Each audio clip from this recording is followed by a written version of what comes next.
대로 행하길 원합니다. 주님께서 우리의 마음의 중심을 받아주시고 주의 영광이 온전히 이곳 가운데 임하셔서 하나님의 말씀이 우리 각 사람의 심령 가운데 온전히 심겨질 수 있는 귀한 은혜가 있을 수 있도록 하나님 함께하여 주시옵소서. 이 모든 거 우리 주님께 의탁드리오며 다시 오실 우리 주 예수 그리스도의 이름으로 기도 올려드렸습니다. 아멘.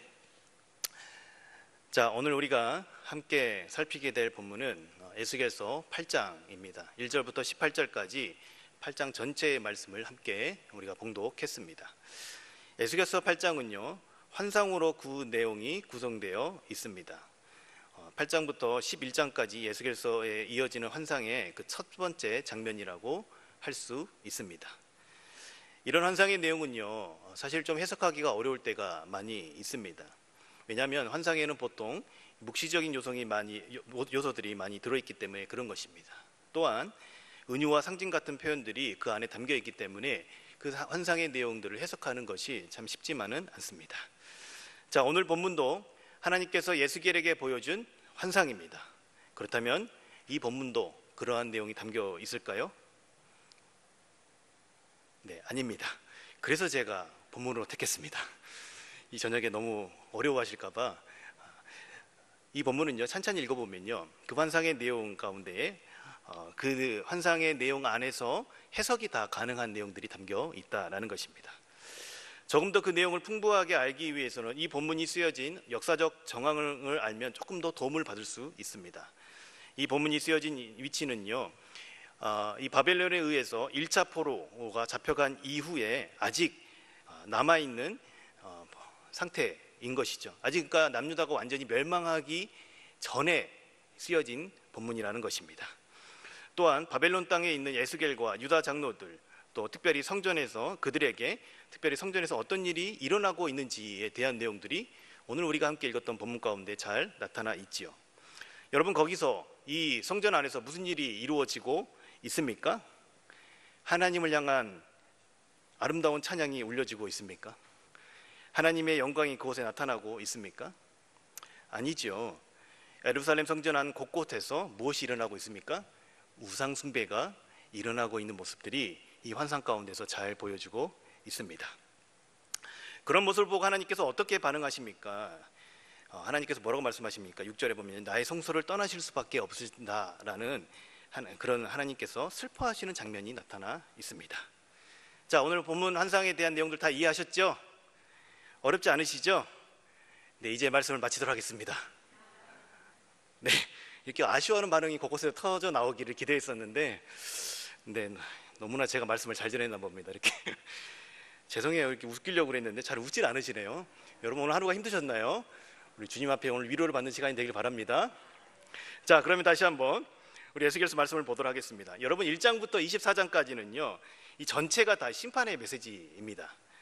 심판의 내용은요 바벨론 포로에서 살아남은 유다 백성들이 어떻습니까? 하나님의 징계를 깨닫지 못하고 그들이 여전히 지금까지 행해오던 우상 숭배를 행하고 있음을 폭로하는 내용들이 담겨 있다는 것입니다. 그런 가운데 바벨론에 있는 에스겔에게 1차 때 포로로 잡혀왔던 그 에스겔에게 환상을 통하여서 예루살렘 성전 안에서 지금 어떤 일이 일어나고 있는지를 보여주고 있는 본문이 오늘 우리가 읽었던 본문인 것이죠. 자, 여러분, 그 환상의 내용들을 조금 더 우리가 구체적으로 살펴보면 이렇습니다. 8장의 환상은요 예루살렘 성전에서 발견되어지는 이 4가지의 우상 숭배의 형태를 보여주고 있습니다. 방금 제가 어디서 우상 숭배를 한다고 했습니까? 예루살렘 성전에서. 맞습니다. 예루살렘 성전에서 행해지는 우상 숭배의 모습을 전하고 있습니다. 그리고 성소에서부터 시작되는 심판을 다루는 이 9장에서 이어서 또 그 다음에 있는 10장, 11장은요 하나님께서 예루살렘 성전을 떠나시는 모습이 성경 가운데서 그려지고 있다는 것입니다. 그 내용이 한 이야기처럼 나오는데 오늘 본문은요 여호와의 영광이 예루살렘에서 떠날 수밖에 없는 이유에 대해서 매우 잘 묘사해주고 있다는 것입니다. 자, 오늘 이 성경의 저자인 에스겔은요 제사장이자 예언자였습니다. 그렇기 때문에 함께 포로로 잡혀왔던 유다의 장로들, 그 지도자들이겠죠. 그들이 때에 따라서 그 에스겔을 찾아와서 하나님의 뜻을 묵건했던 것이죠. 그 장면들이 오늘 1절에도 잘 나타나 있습니다. 유다의 장로들은 내 앞에 앉아 있는데 라고 나타나 있지요. 그런데 그들이 지금 앉아 있는 장소가 어디라고 했습니까? 포로로 잡혀온 바벨론 땅입니다. 포로로 잡혀온 바벨론 땅에서 이들이 환상을 통하여서 예루살렘의 모습을 보고 있는 것이죠. 그때 하나님의 영이 에스겔에게 임하셔가지고 그 환상을 보여주십니다. 이전에 에스겔에게 찾아온 장로들이 어떻게 우리나라의 운명이 되어질지에 대한 질문을 했었습니다. 하나님의 뜻을 듣고자 찾아왔었던 것인데 거기에 대한 답을 하나님께서 환상으로 보여주셨던 것입니다. 아마도 끌려온 유다의 장로들은요, 에스겔에게서 이 긍정적인 미래의 내용을 듣고자 했을 것입니다. 이 포로기가 언제 끝날 것이며 자신들의 하나님이 언제 자신들의 민족과 이 나라를 회복시킬 것인지에 대한 그 내용을 듣고 싶어서 사실 에스겔에게 찾아왔던 것이죠. 왜냐하면 아직 나라가 완전히 멸망을 당하지 않았던 상태이기 때문에 이러한 소망은 그들 안에 더했으리라고 여겨집니다. 그러나 에스겔은 그들에게 이 하나님의 심판의 메시지를 전할 수밖에 없었던 것이죠. 왜 하나님께서 그런 메시지를 전할 수밖에 없었는지 오늘 본문을 통하여서 한번 확인해 보도록 하겠습니다. 그는 불같은 형상의 하나님을 목격하고 그분에 의해서 이 머리털을 한 움큼 이렇게 잡힌 채 예루살렘에 옮겨집니다. 그리고는 환상은요, 그를요 성전의 안뜰로 들어가는 그 북문에서 하나님의 질투를 불러일으키는 우상을 보게 하는 것이죠. 거기에서부터 시작해 성전 뜰 주변의 출입문, 또 성전으로 들어가는 북문, 성전 안뜰로 거치면서 점점 어떻습니까? 성전의 깊은 곳으로 들어오면서 우상 숭배가 어떻게 이루어지고 있는지를 보여주고 있다는 것입니다. 어떻다고요? 점점 바깥에서부터 안쪽으로 들어오면서 우상 숭배가 어떻게 이루어지는지를 보여주고 있다는 것입니다. 자, 4절 말씀을 보도록 하겠습니다. 에스겔이 북으로 향하는 문에서 하나님의 영광을 보게 됩니다. 여러분이 여기는 어디냐면요, 예루살렘 성의 북문이 잘 보이는 성전 바깥들에 지금 에스겔이 서 있다라는 것입니다. 이 북문은요 어디랑 연결이 되어 있냐면요, 왕궁과 연결되는 길목입니다. 그리고요 수많은 사람들이 제사를 드리기 위해서 제물을 가지고 올 때 이 북문을 통해서 제단을 향해 나아간다라는 것입니다. 어떻습니까? 성전 바깥들은 왕이 성전을 향하는 곳이고 제사를 드리기 위해서 제물들이 이곳으로 통과하는 주요한 길목에 지금 무엇이 세워져 있다고요? 질투의 우상이 세워져 있다는 것입니다. 어디에서요? 예루살렘 성전에요. 이 질투의 우상은 아마도 아세라 신을 섬기기 위해 건축된 사장을 가리키는 것으로 보여집니다. 아세라 신은요 그 땅의 신입니다. 이 가나안 땅의 신이라는 것입니다. 사랑의 여신으로 알려져 있습니다. 또한 이 아세라 우상은 자연과 농작물의 풍요와 인간의 생식을 통한 번영을 상징하는 우상인 것이죠. 남유다의 왕들 중에서 가장 열심으로 우상 숭배를 했던 왕이 있는데 바로 그 므낫세 왕이 바로 이 이방 제단을 세운 일이 있었습니다. 열왕기하 21장 7절에 그 말씀이 잘 나타나 있는데요, 제가 한번 읽어드리겠습니다. 또 자기가 만든 아로 생긴 아세라 목상을 성전에 세웠더라. 옛적에 여호와께서 이 성전에 대하여 다윗과 그의 아들 솔로몬에게 이르기를 내가 이스라엘의 모든 지파 중에서 택한 이 성전과 예루살렘에 내 이름을 영원히 둘지라 라고 기록되어 있죠. 보세요, 므낫세가 그곳에 이제 세웠다라는 증거들이 나타나 있는데, 므낫세 이후에 또 이 종교 개혁을 했던 왕이 있는데 그 왕이 요시야 왕이라는 왕이 있습니다. 그 요시야의 종교 개혁 기간 동안에 이 사당은요 철거가 되었어요. 그런데 오늘 본문에 따르면요, 이 예루살렘이 바벨론에 함락되기 전 이 시기에, 그러니까 요시야 왕 그 다음에 그 나라가 멸망해지는 이 격동의 시기 가운데에 어떻습니까? 그 격동의 시기에 이 제단이 다시 세워졌다는 것을 알 수가 있는 것입니다.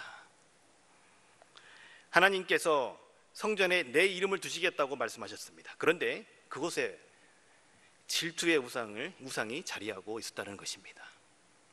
하나님께서 내 이름을 두시겠다는 곳에 사람들이 질투의 우상을 세웠다는 거예요.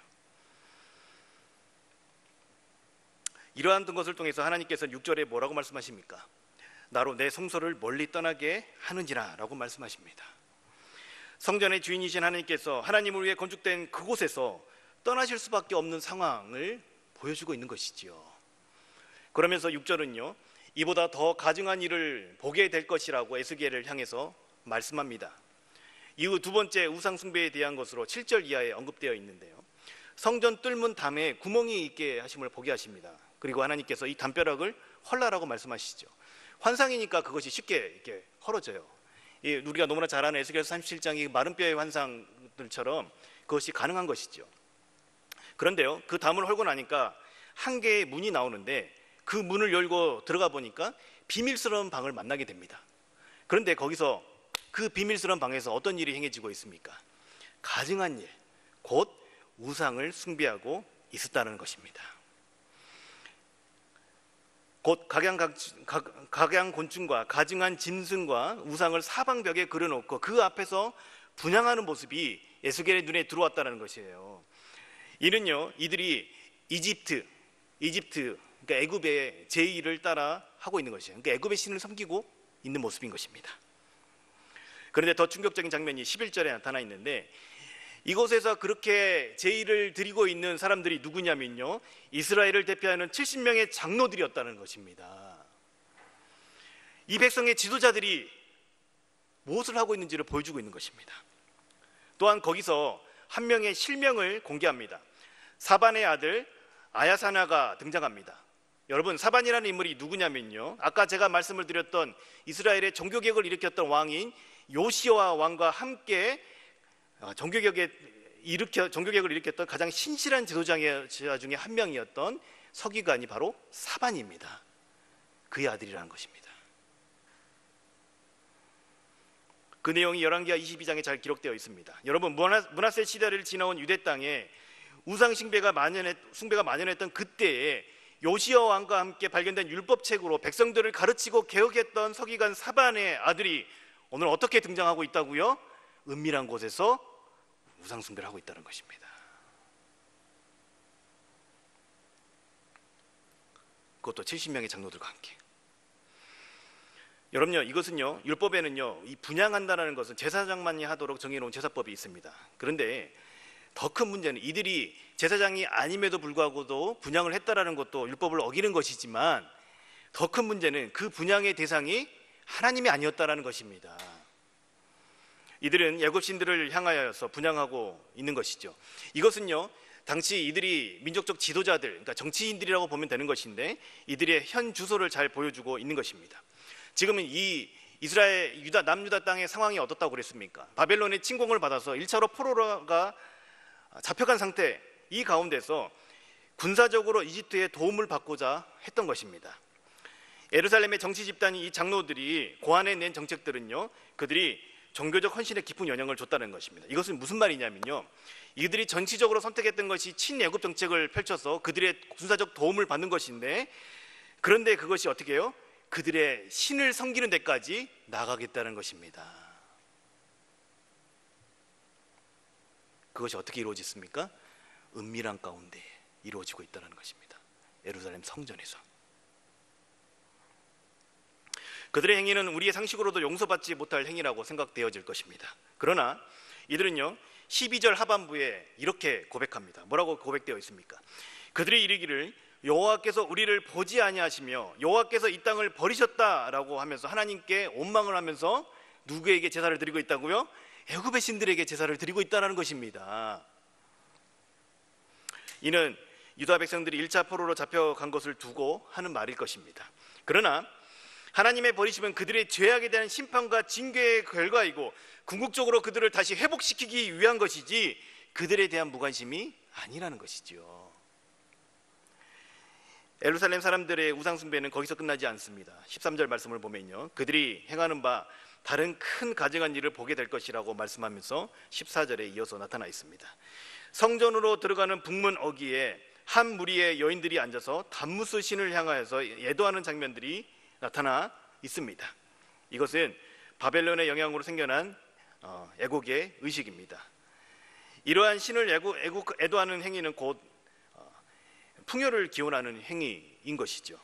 이 또한 이방의 영향을 받아서 우상을 숭배하고 있는 모습을 보여주고 있는 것입니다. 이어서 여러분 15절에서요, 하나님께서 에스겔에게 말씀하시기를 담무스를 위해 애곡하는 것보다 더 큰 가증한 일을 보게 되리라 라고 말씀하면서 네 번째 우상 숭배의 행위가 나타나 있는 16절과 17절로 에스겔을 데려갑니다. 여러분, 16절에 의하면요, 성전 안뜰로 들어간 에스겔은요, 지성소가 있는 성전의 현관과 그 지성소가 들어가기 현관 전에 그 앞쪽에 제단이 놓여 있는데요. 자 보세요. 성전이 있는 쪽은요 서쪽에 있습니다. 무슨 말 이해 가시나요? 방향이 제가 이렇게 서서 보면 여러분 입에서 보면 이렇게 이쪽에 있는 거예요. 그리고 제단이 이쪽에 있는 것입니다. 이 상황 가운데 서서 있는 것인데, 자, 그 제단 성전 현관과 제단 사이에서 누군 줄은 모르지만 25명의 사람들이 이 성전을 어떻게 해요? 등지고 어디를 향해 있습니까? 제단 쪽을 향해서 경배하고 고개를 숙이고 있는, 이게 그러니까 일종의 제의적 행위인 것이죠. 태양에게 얼굴을 돌려서 경배하고 있는 장면이 나타납니다.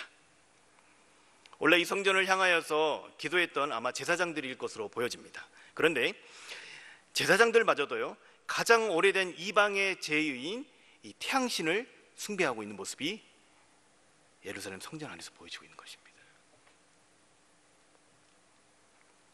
여러분 16절 말씀 우리 한번 볼까요? 거기 보면요 주의 깊게 우리가 살펴보면요 두 가지 표현이 이들의 상태를 잘 나타내 보여주고 있는데요. 지금 그들이 서 있는 위치가 지성소가 있는 성전과 서쪽에 있다고 그랬죠. 제단이 동쪽에 있는데 이 사이에 서 있습니다. 일반인들이 쉽게 접근하지 못하는 그 안뜰에서 어떻게 하고 있습니까? 성전을 어떻게 해요? 등지고 자신들의 얼굴을 어디로 향하고 있습니까? 태양을 향해 서 있다는 것입니다. 여러분 이 표현은요 일종의 굉장히 상징적인 표현인데요. 그들의 얼굴을 어디로 향하고 있다고요? 성전을 등지고 태양을 향해 있다는 것입니다. 여러분 우리가 열왕기상 8장의 솔로몬의 기도와 다니엘 6장에 통해서 보면요 이들의 행위가 무엇을 의미하는지를 잘 알 수 있습니다. 여러분요 솔로몬은요 열왕기상 8장 29절에 이렇게 고백하고 있습니다. 주께서 전에 말씀하시기를 내 이름이 거기 있으라 하신 곳 이곳 성전을 향하여 주의 눈이 주야로 보시오며 주의 종이 이곳을 어때요? 향하여 기도한 바를 들으시옵소서. 이렇게 기도하고 있는 거예요. 어디를 향해서요? 성전을 향해서. 그래서 이후에 이 성전을 향하여라는 표현은요 성경 곳곳에서 나타나 있습니다. 여러분 이 성전을 향하여 기도하면 주께서 계신 곳 하늘에서 들으시고라는 표현이 등장하는 것이에요. 여러분 이것을 무엇을 의미하는 걸까요?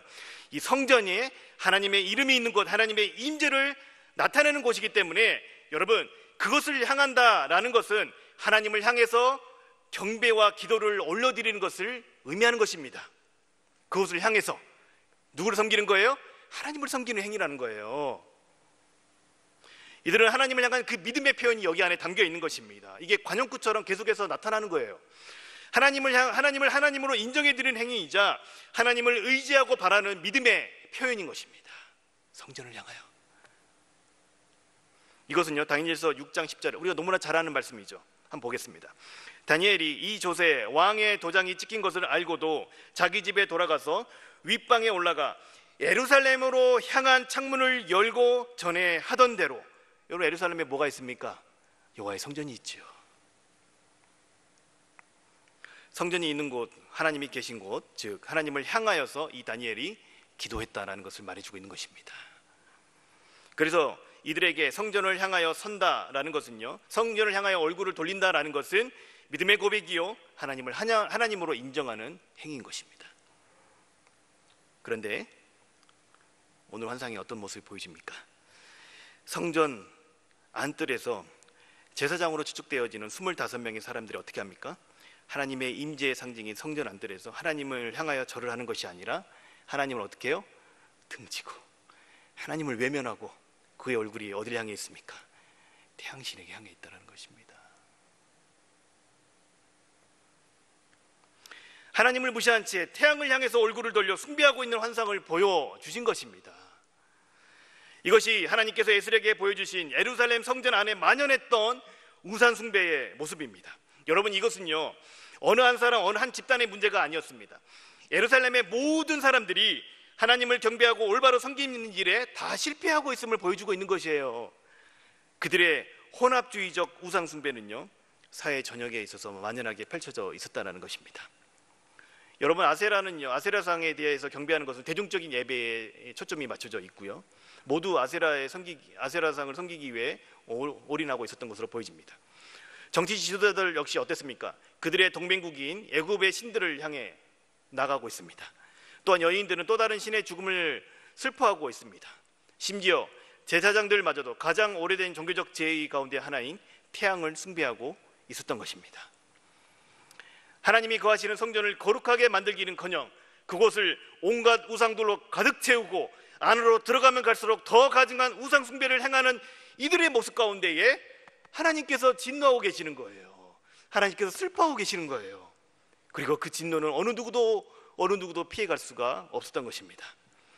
여러분, 성전은요, 하나님의 임재가 있고 하나님과의 만남이 이루어지는 곳입니다. 그런데 그 반대로 그곳이 하나님이 아닌 다른 신들이 그 자리를 대신하고 있으니 여러분, 그곳에 하나님의 설 자리가 어디 있겠습니까? 하나님이 주인이신데도. 그래서 하나님께서 6절에 크게 가증한 일을 행하였기에 나로 내 성소를 멀리 떠나게 하였다라고 말씀하십니다. 여러분, 우상 숭배는 하나님을 당신의 성소로부터 몰아내는 가장 무거운 죄에 해당하는 것입니다.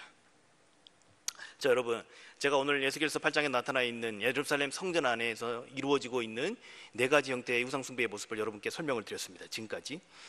여러분, 이 내용을 들으면서 어떤 생각이 드십니까? 이 내용이 저와 여러분의 삶 가운데서 맞닥뜨려지기는 쉽지는 않을 것입니다. 굉장히 괴리감이 있어요. 왜 그러냐면 저희와 살고 있는 상황의 형태가 너무나 다르기 때문에 그런 것입니다.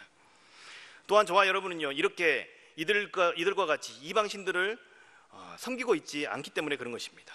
또한 우리 교회 안에 이러한 이방신을 섬기는 모습들이 우리 가운데 나타나 있지 않기 때문에 우리랑 굉장히 거리가 있어 보입니다. 혹 각자의 집에 불상을 모시고 계시는 분들은 안 계시겠지요. 믿어 의심치 안 계시는 거 맞으시죠? 네, 믿어 의심치 않습니다. 제가 다 신방을 해보지 않지만 없으리라고 저는 믿습니다. 자, 그렇다면 여러분, 이 환상의 내용을 이 시대를 살아가는 우리에게 적용해 본다면 우리는 어떻게 적용해 볼 수 있을까요? 저는요, 이 환상의 내용을 현대 신학적 의미로 우리 재해석해 보기를 원합니다.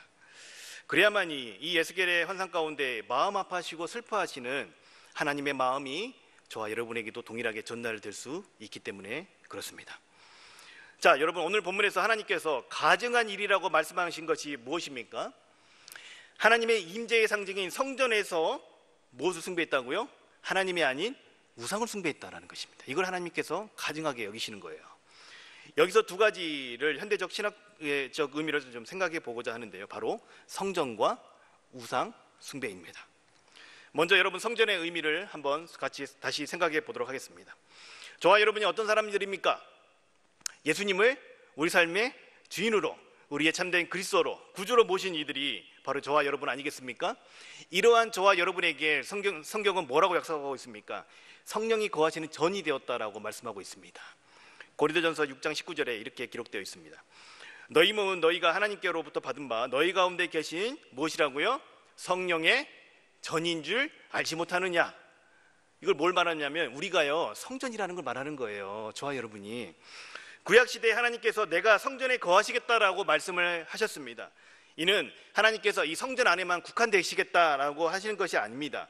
하나님은 이 피조세계 모든 것 가운데 편만하게 계시는 것이지만 하나님의 임재의 상징으로서 그거를 보여주셨던 것입니다.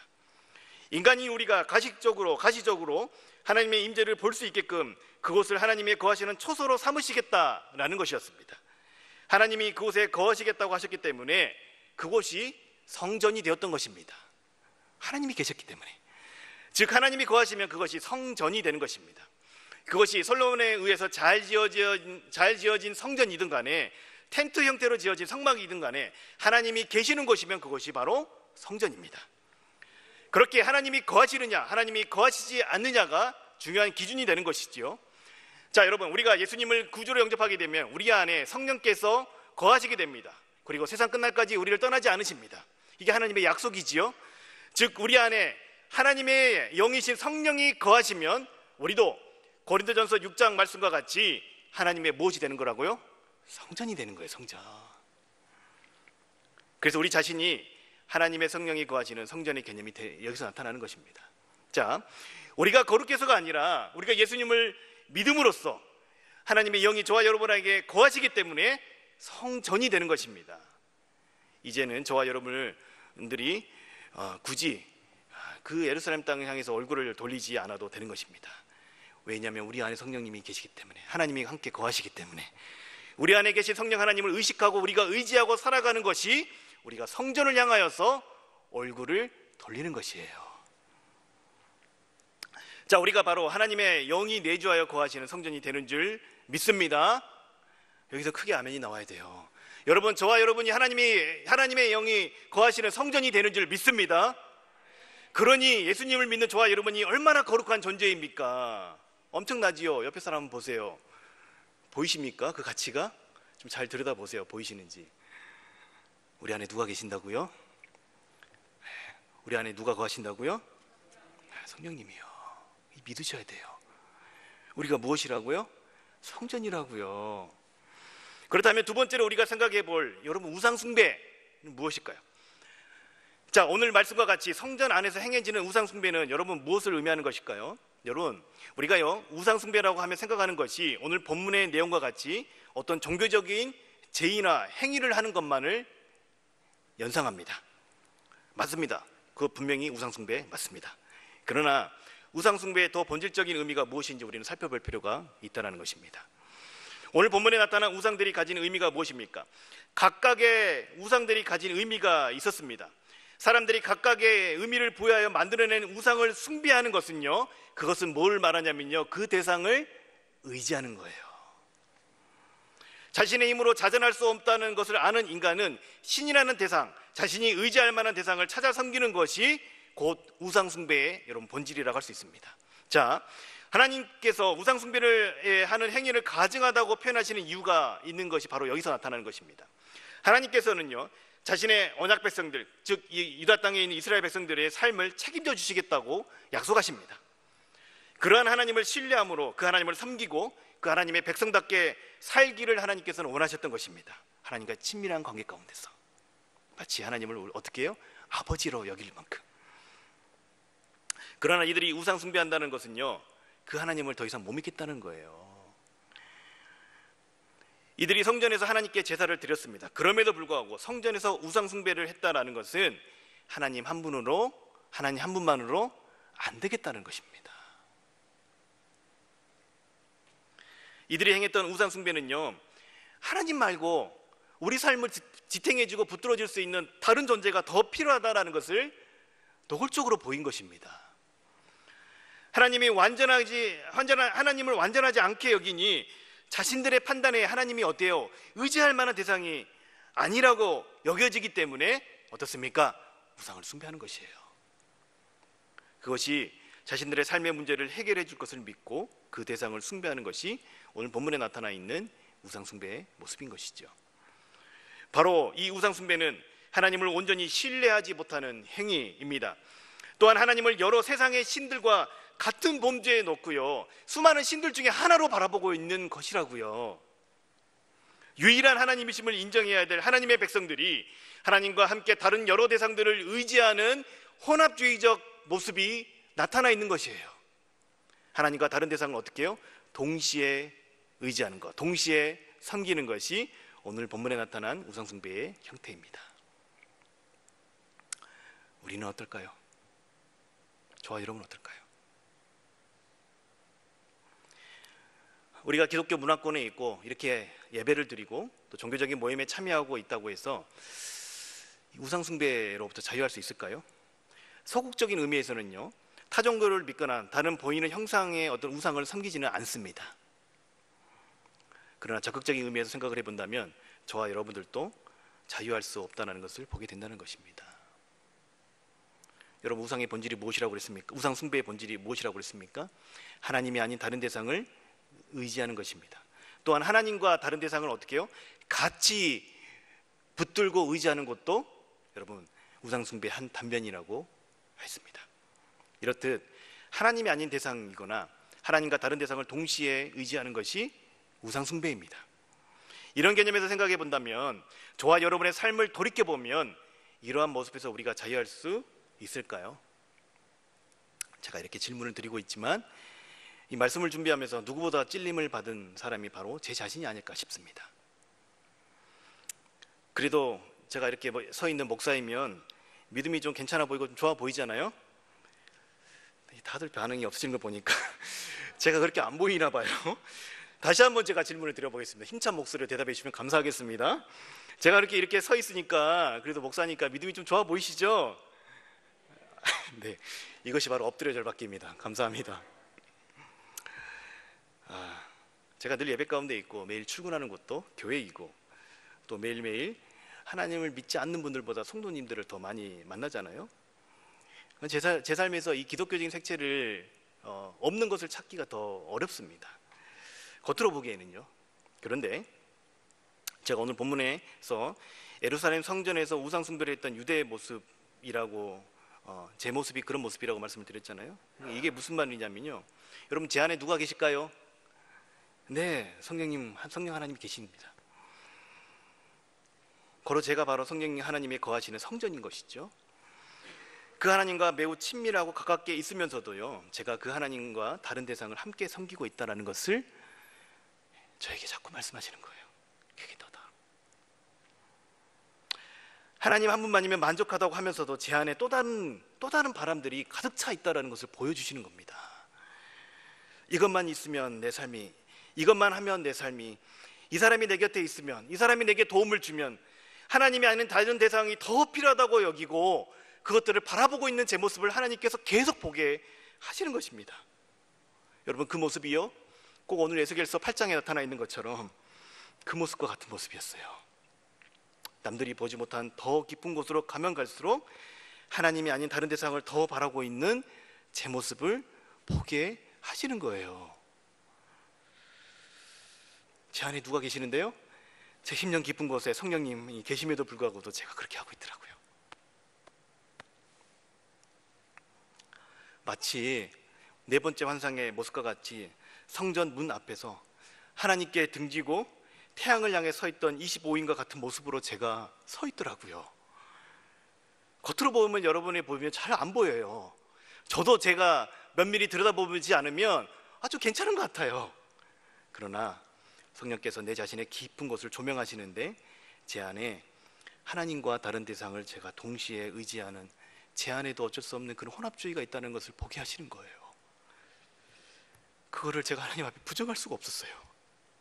하나님 아니에요, 이렇게 말씀드릴 수가 없었던 거예요. 부끄럽지만 하나님 그게 제가 아니에요, 이렇게 말씀을 드릴 수가 없더라고요. 그렇게 항변할 수가 없었습니다. 성령께서 저에게 그렇게 비추시는데,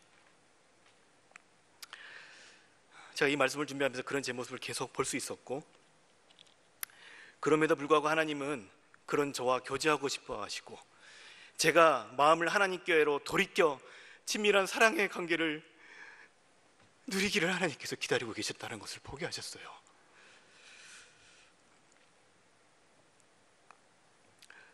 그러나 저는 두 마음을 품고 하나님과 다른 온갖 대상들을 번갈아 가면서 그렇게 의지하고 있었습니다. 이것이 제 안에 있는 오늘 성경에서 말하는 적극적인 의미에서의 우상숭배의 모습이었습니다.